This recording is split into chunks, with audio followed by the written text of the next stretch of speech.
So this is a former FLC student. She was a part of Turning Point last semester. She was our vice president. She really did so much for our organization. She really put her whole heart into it. And we really, really miss her at the organization. She moved to Texas. She is a detransitioner. And she, like I said, she flew all the way in from Austin, Texas. So I'm really looking forward to hearing her story. Please welcome Zen Moreno.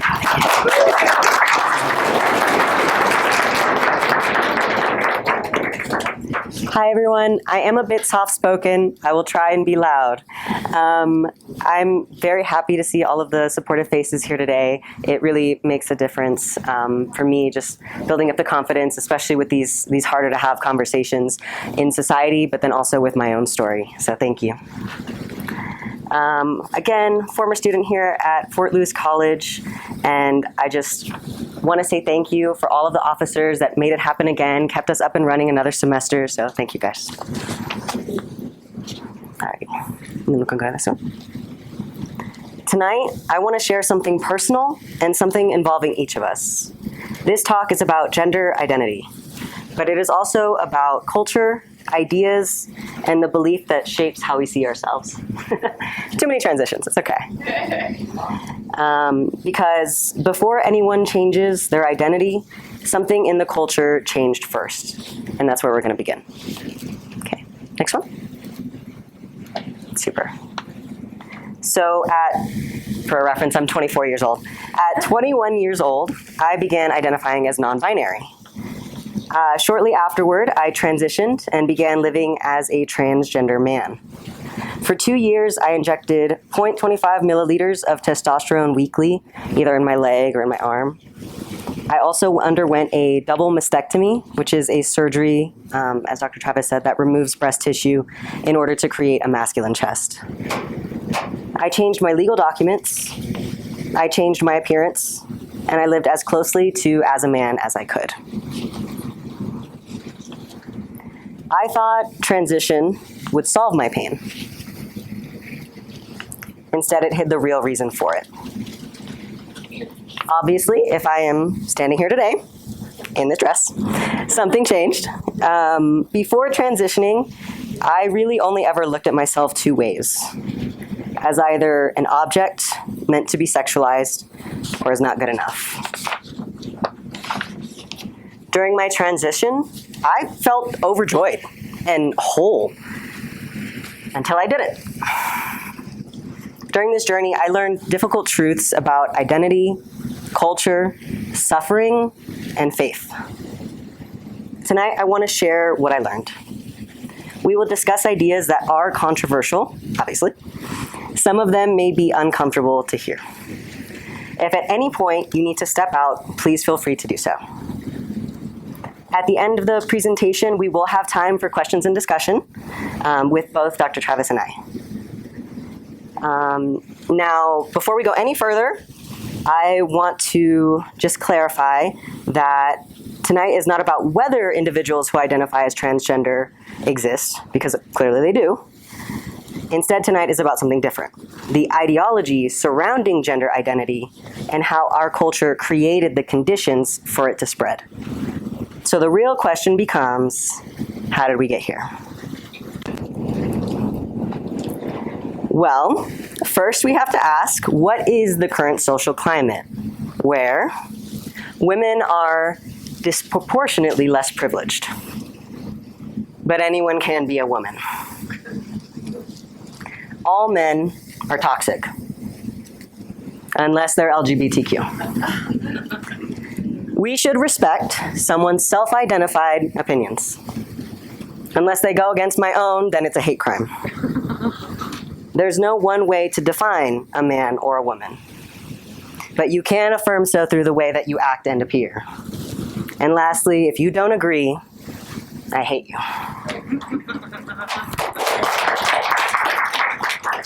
All jokes aside, tonight we will explore three things.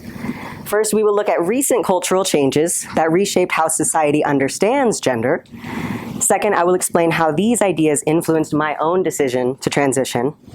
And finally, we will discuss what we can do going forward, culturally, personally, and spiritually. Because understanding a problem is only the first step. The next step is deciding how we respond. To understand modern gender ideology, we first have to understand how our culture began redefining womanhood. From the 1800s to the early 2000s, feminism achieved remarkable victories. Women gained the right to vote. Women gained access to education. Women gained opportunities to lead in business and politics. These achievements drastically increased opportunities for women, and for a time the goal was simple: equal opportunity regardless of sex. But cultural movements rarely stop once their original goals are achieved. Instead, they continue expanding. And slowly, the conversation began to change. Even today, women in many parts of the world still face significant inequalities. This global map shows disparities in rights such as mobility, marriage laws, and property ownership, and more. In 2021, the United States scored 91.3 on the Women's Equality Index. By contrast, regions like West Bank and Gaza scored 26.3. Statistics like these are often used to argue that womanhood itself is defined by vulnerability and disadvantage. Over time, that message can shape how young girls see themselves. It certainly shaped how I saw myself. As a young girl, I began to believe that being a woman meant being unsafe, limited, and powerless. And once that belief takes root, the next step becomes predictable. You begin searching for a way out. During the early 2000s, several cultural movements emerged at the same time. Each of them began with good intentions, but together they unintentionally changed how our culture understands truth and identity. First, the body positivity movement, which began in the 1960s, exploded on social media. Originally, the message was about appreciating healthy bodies of different shapes and sizes. But over time, the message shifted. Instead of encouraging health, the movement began encouraging unconditional affirmation of every body and identity. Second came the hashtag #MeToo movement, where women bravely shared their experiences with sexual abuse and harassment. This was an important cultural moment. But as the moment evolved, a new phrase emerged: believe all women. The focus shifted from investigating claims to treating personal experience as unquestionable truth. Together, these movements helped create a new cultural rule. Personal truth became more important than objective truth. And once that shift happens, a new ideology can take root. That ideology is gender ideology. Ideas shape culture, culture shapes identity, and identity shapes the decisions people make about their bodies. Which leads to a question that suddenly became very difficult for our culture to answer. A question that for most of history could have been answered in about 2 seconds. Today, it sometimes requires an entire PowerPoint presentation. What is a woman?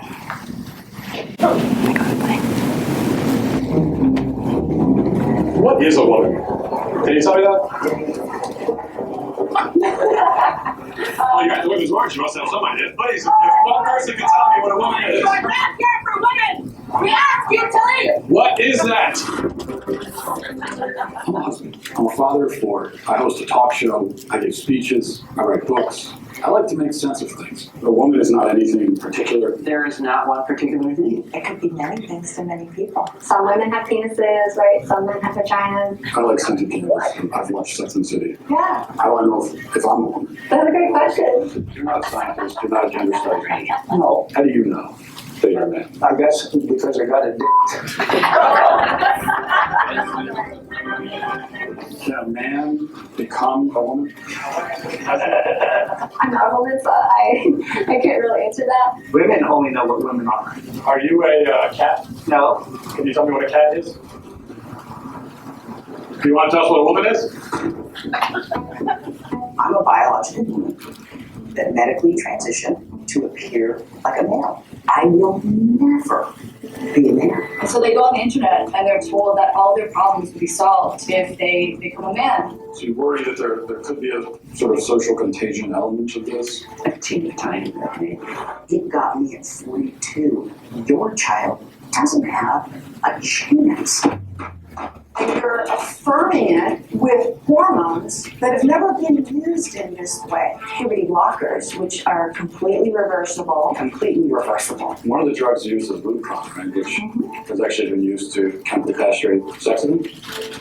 You know what? I'm not sure that we should continue with this interview. You don't want to talk about the drugs that you give to kids, or How can they be removing the healthy breasts of 15-year-old girls? There are masculine girls. There are feminine boys. What are we gonna do about that? Carve them up? How can this whole thing be happening, Matt? I wanted us to have a safe place to be able to talk about this. Part of me wants to ask why you care so much. I care about the truth. I care about children. I care about the women who are having their opportunities stolen from them. Is it transphobic to tell the truth? The interview's over. Let's drop the cameras. Excuse me, Who are fair. I just want to know what is a woman. and you're not gonna find out. They still want to saying, would you ever want to move to America? They say no.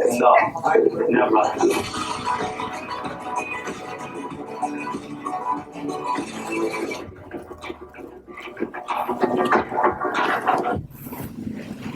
I hope you enjoyed it a little bit. We'll see when it comes out. Available for you to watch, by the way.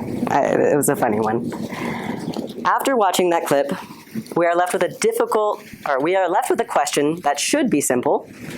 How did the definition of woman become difficult to answer? For most of human history, the word had a clear meaning. A woman was an adult human female. The definition was biological, observable, and legally understood. But over time, that clarity began to erode. And when language loses clarity, reality becomes negotiable. Interestingly, many early feminists and gay rights activists strongly opposed modern transgender ideology. Their argument was simple. For example, a woman who preferred traditionally masculine clothing was still a woman. A man attracted to other men was still a man. Being a masculine woman or a feminine man did not change biological sex. But over time, something subtle happened. Two separate concepts, sex and gender roles, were merged into one word, gender. Gender was used to describe someone's personality traits, clothing preferences, and social behaviors. Once biological sex was separated from identity, a new belief became possible, that someone's internal feelings could override their biological reality. When biological sex is removed from the definition of man and woman, the question doesn't disappear. It still has to be answered somehow. And when biology is no longer the answer, society begins defining men and women by stereotypes instead. Modern transgender ideology claims to challenge gender stereotypes, but in reality, it often reinforces them. If a girl dislikes dresses, dolls, caretaking, or the expectations of being soft, sweet, and traditionally feminine, she may now be told she might actually be a boy. If a boy enjoys the arts, makeup, gossiping, or the freedom to be gentle and sensitive instead of tough and stoic, he may be told he might actually be a girl. In the past, we would have called that personality. Now we sometimes call it a diagnosis. Instead of expanding the definition of manhood and womanhood, the ideology narrows them. Identity becomes defined by stereotypes rather than biology. Once those definitions become unclear, something important disappears: legal protection. Without clear definitions, laws that were designed to protect women and children become difficult to enforce. This confusion has real consequences in areas such as locker rooms, sports teams, prison systems, and restrooms. But for many people, including myself, the issue felt deeply personal long before it felt political. As a child, I was often described as a tomboy. Rather than tea parties, I was more inclined to hunt for snails. My worst fears were the dark and having to wear sequins. I was independent, assertive, and uncomfortable with traditional expectations of femininity. Dressing feminine often felt like performing a role rather than expressing who I was. At At the time, I believed that discomfort meant something was wrong with my identity. I now know that being a different kind of woman does not make you any less of one.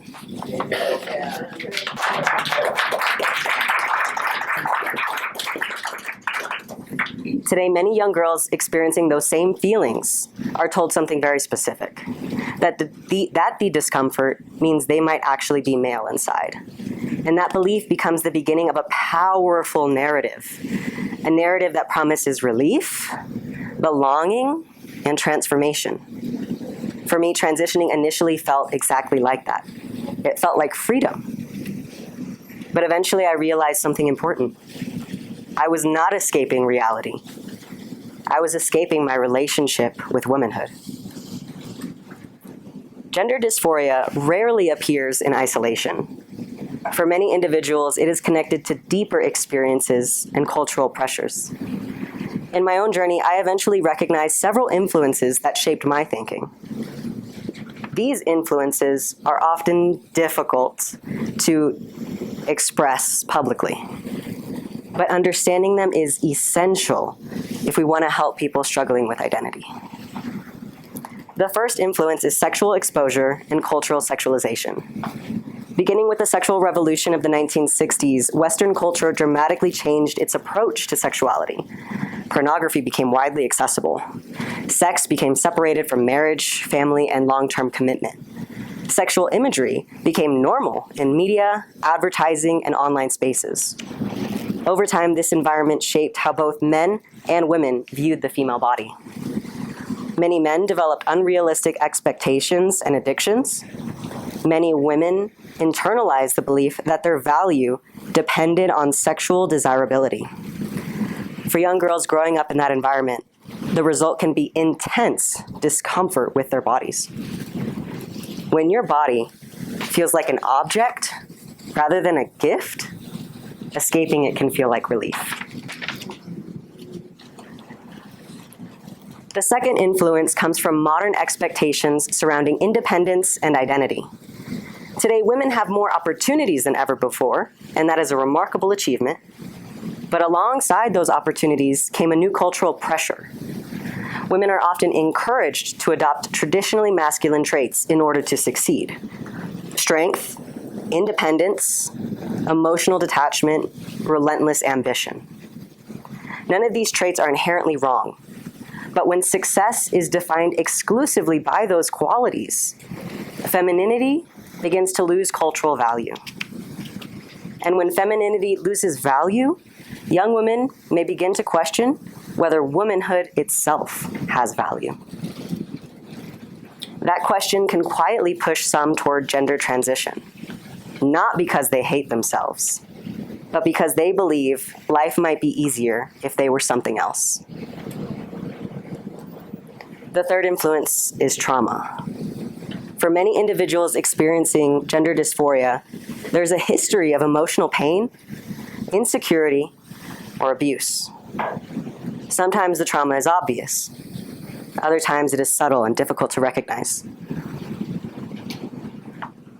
Other times, the human brain is incredibly skilled at protecting itself.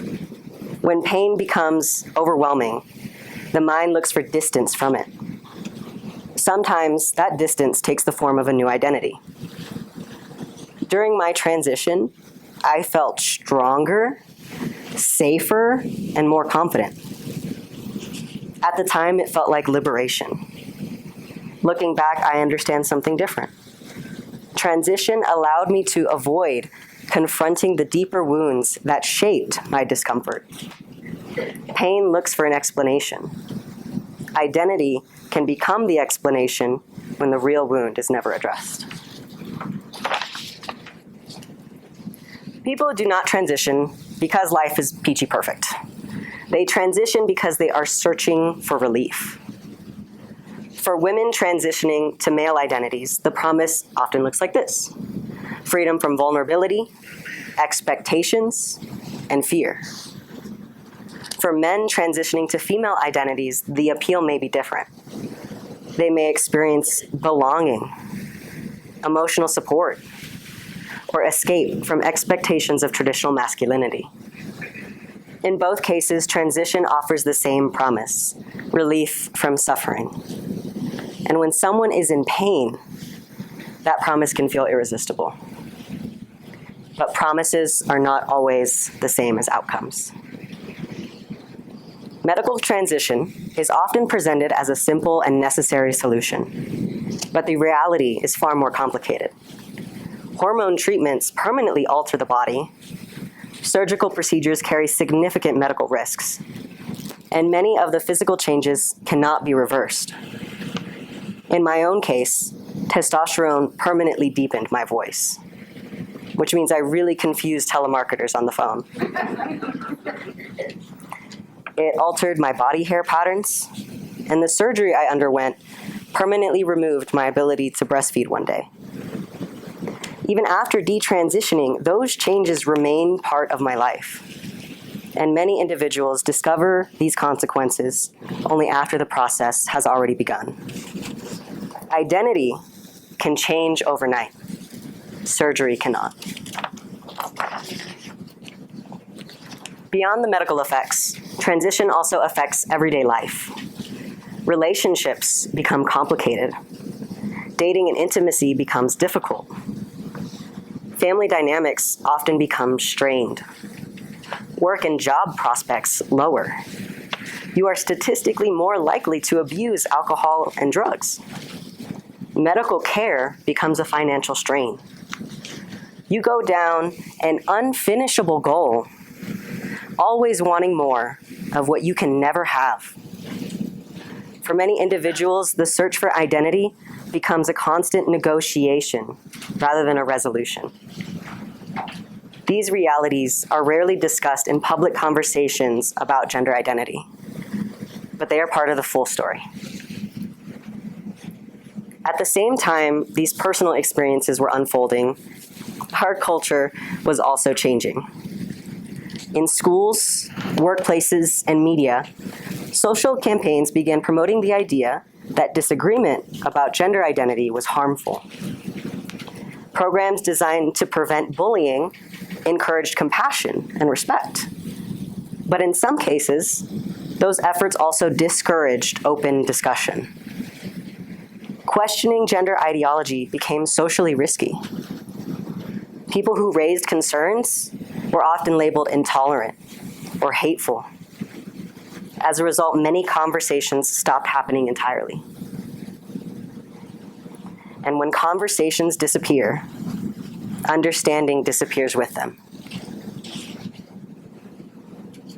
Today, conversations about gender identity are often framed as moral battles. We are told the issue is about love versus hate.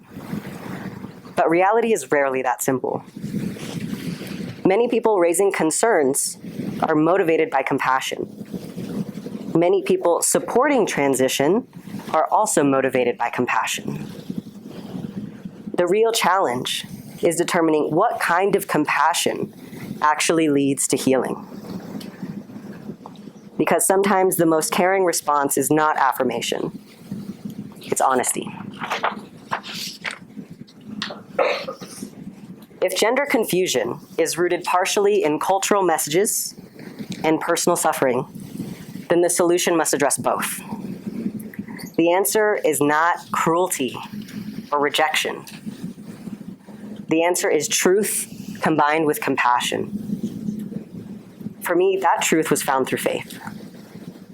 Scripture reminds us in Romans chapter 12, verse 2, "Do not be conformed to this world, but be transformed by the renewing of your mind." Healing begins not by altering the body, but by renewing the mind.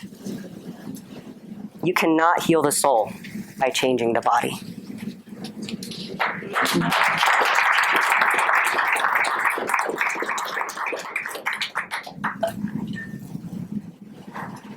Strong families, supportive communities, and moral clarity provide the stability many people are searching for. When individuals feel valued and supported, the desire to escape identity often begins to fade. Ultimately, this conversation is not only political, it is spiritual. Our culture often teaches that happiness determines what is good. If something feels good in the moment, it must be right. But history and our own lives show that many things that feel good initially can lead to long-term harm.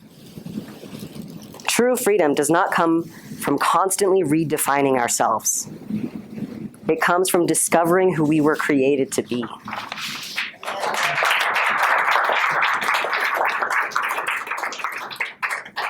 For me, that discovery happened through faith in Christ. I did not need blind affirmation. I needed clarity. I needed truth. And I needed a community willing to speak that truth with love.